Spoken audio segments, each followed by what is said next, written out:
Selfie पाई चली जाइछि जड़े मेधावी छात्री जीवन। केन्दुझर जिला हरिचंदनपुर थाना अधीनस्थ टांगिरियापाड़ रेलवे स्टेशन निकट में चलंता ट्रेन रु खसी पड़ी जड़े युवती मृत्यु होइछि। मृत युवती जनक हेले पाटणा ब्लॉक अंतर्गत किरई टांगिरी पंचायत डलंग गाँवर विजयानंद बेहेरा झील नम्रता बेहेरा। नम्रता होउछंती जड़े मेधावी छात्री। तांकर मृत्यु रे डलंग गाँव में बर्तमान शोकर छाया खेली जाइछि। नम्रता 2024 रे कंप्यूटर साइंस रे रामचंद्र भंज विश्वविद्यालय रे 87% नंबर रखी टपर होइथिले। परे भुवनेश्वर एक घरोई कॉलेज रे एमसीए रो प्रथम वर्ष रे अध्ययन करुथिले। से गतकाली सकाळु पुरी रु बडबिल जाउथिबा ट्रेन रे सांगमानक सह यात्रा करुथिले। ट्रेन रे सेल्फी नेबा समय रे असावधानता जोगु तळे खसी पड़िथिले।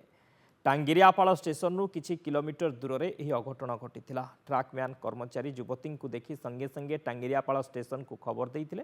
घटनास्थल रे रेलवे पुलिस और हरिचंदनपुर थाना पुलिस पहुंची मृतदेह को उद्धार करी घटनार अधिक तदंत चलाइछंती।